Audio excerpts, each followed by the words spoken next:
Hello, wonderful people. You are the people that are concerned about the bigger picture. You are the people that are concerned about the jewel in life. And the jewel in life is to align your mind and open that third eye. So what we're going to talk about today is doing the work daily and why.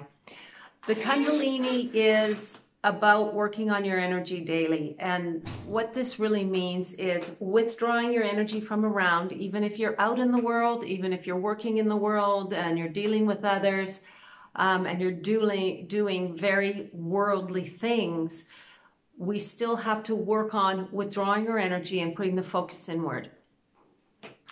We have to cultivate this focus in order to harness the force in our body. And this force in our body is where desire flows from, okay? This force, which is from the mother, this force, this earthly force, we are going to harness it out of the earth and use it to propel open our third eye. So we must control our focus, not just for the Kundalini, but to heal our bodies as well. And there are two ways you can heal your body. One is through withdrawing focus, okay, and letting the body heal itself. Another one is by applying the focus, okay, and that's through healing with mind.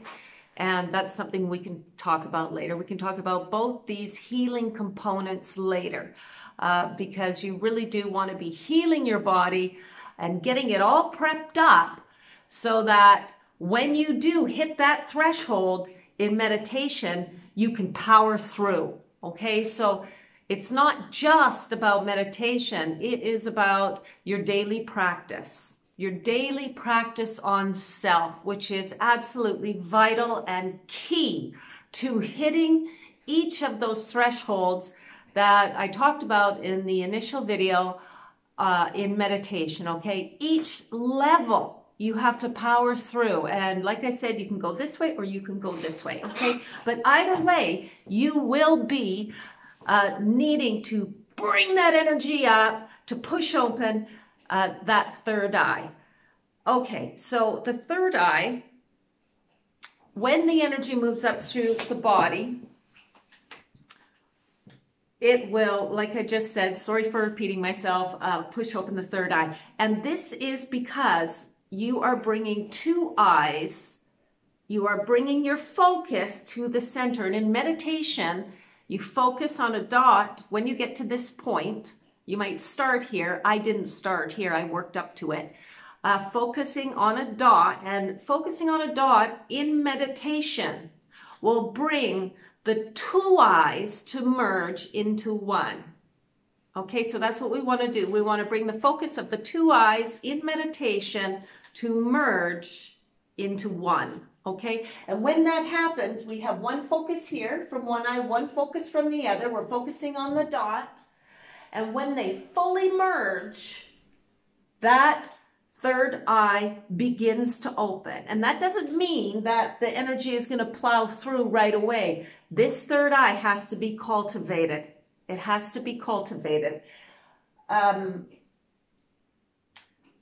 So yeah, the two focuses, I'm sorry, come together. It's a lot to tell you. And I'm trying to make things as simple as possible about the mechanics of the Kundalini and why you're doing the things that you're doing.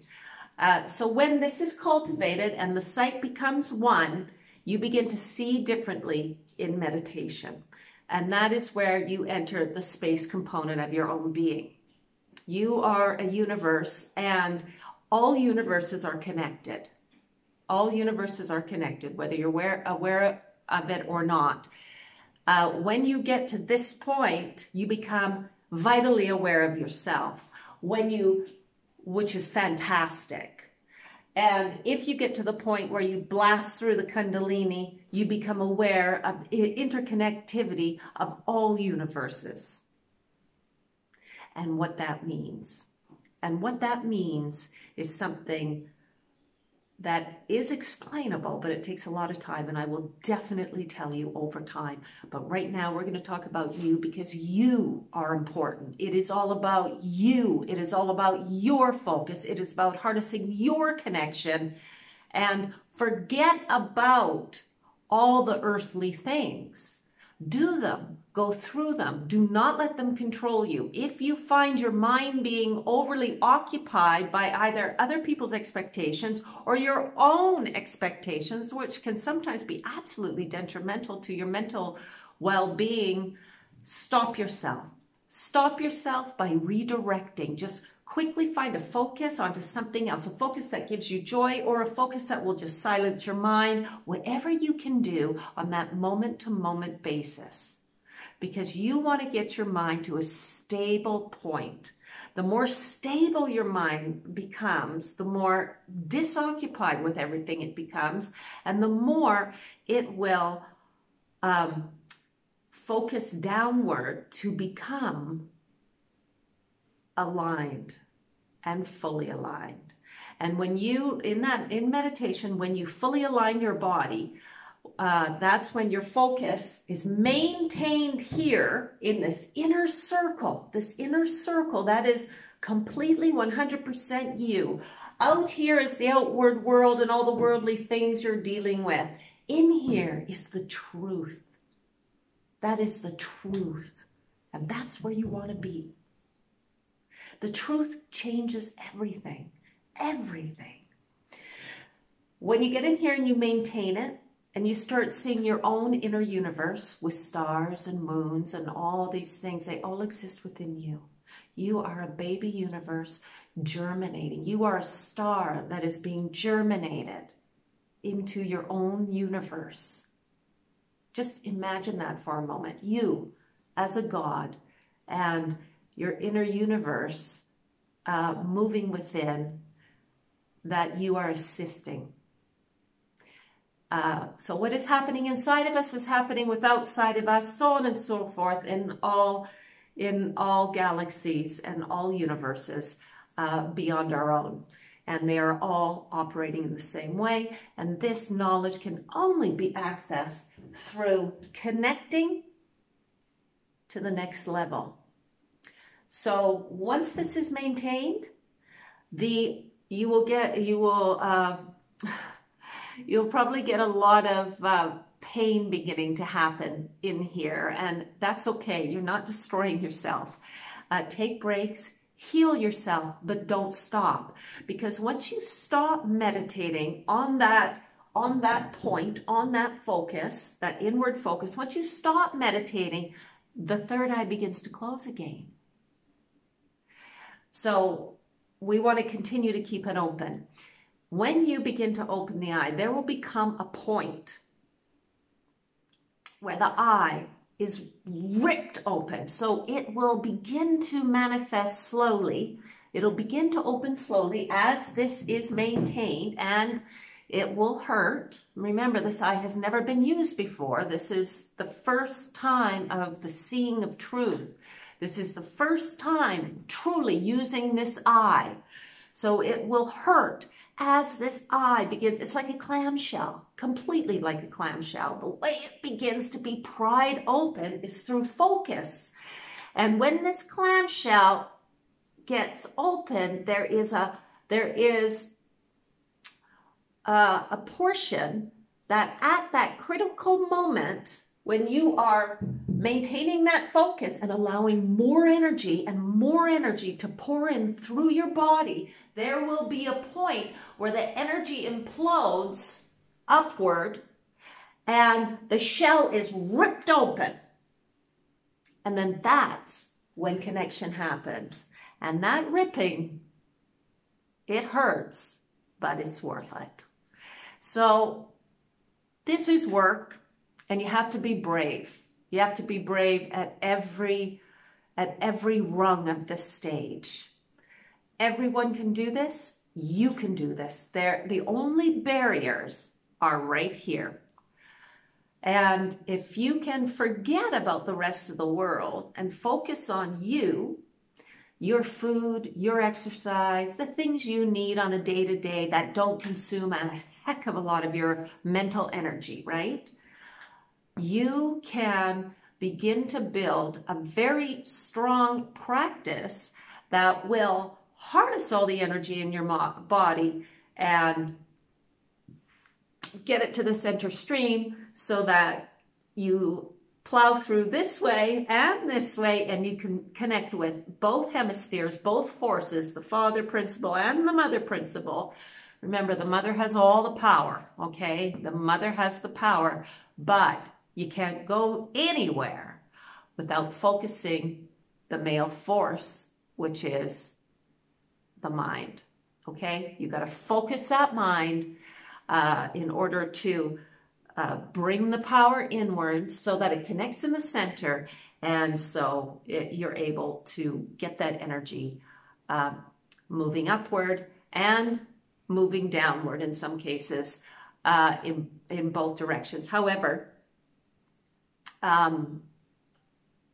the two directions that I'm referring to, okay, is bringing the mind, which is ego, and which is all the things sort of associated with egos and our preconceived ideas about who we are or what we need in our lives, bringing that down to humility. So that's the force that is coming down, okay? The mind is humbling itself. It is coming down.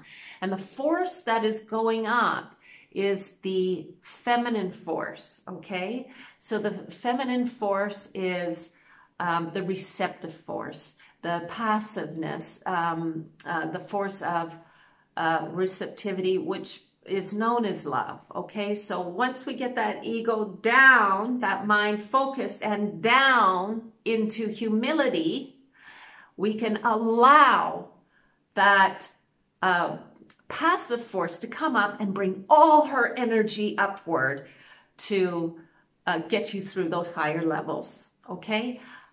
There's so much to say about the Kundalini because it's actually very intricate, and every stage of this process, which every person on the planet should be absolutely consumed about, because this is why you're here. You're here to learn lessons, but you're also here to connect to the deeper part of your being, inward, and the higher part of your being, upward, okay? So life is about a variety of things that you come here. And you know what? Not everybody gets life.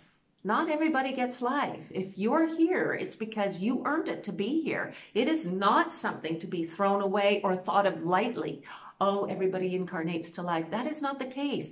You have to have a variety of vibrational conditions in order to incarnate here. Whether you are an ant, a mouse, a human, a Bengal tiger, you have to have the right conditions to be here. So count your blessings that you're here and you're able to advance your mind.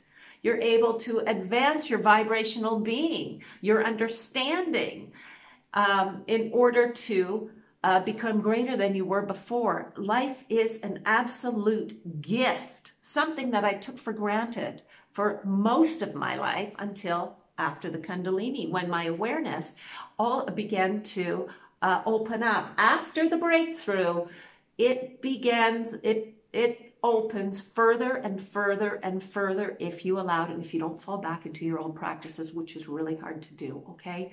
Really hard to do. We're all human. We're all working on our stuff, and we're all trying to get to where we think we need to be, but really where we think we need to be is right here, and focusing our energies right here and working on ourselves right here. And then when things cultivate, when our vibration cultivates itself further and further, change happens in our life, okay? So it's not necessarily running here and running there or doing this or doing that. It's sitting. It's allowing, it's focusing, it's having deep vibrations of gratitude, thankfulness. It is applying yourself minute to minute every day. And I will tell you, because you can tell I'm a high energy person, I will tell you that is no easy task, but you can do it, and it is vital that you do it. So working on yourself from moment to moment to withdraw your energies, bring it in, harness it in. What can I focus on me? Oh, that really bothered me out there. Okay, how can I focus on me? What did I learn from that? Okay, what am I going to do now to settle myself? This is the work, moment to moment, okay, along with your meditation practice. All right, this video is getting a little bit long, so I'm going to cut it off here. I want to say thank you for being here, and just remember, all about you, minute to minute, and we're all moving there together. And hope to see you next time. Bye.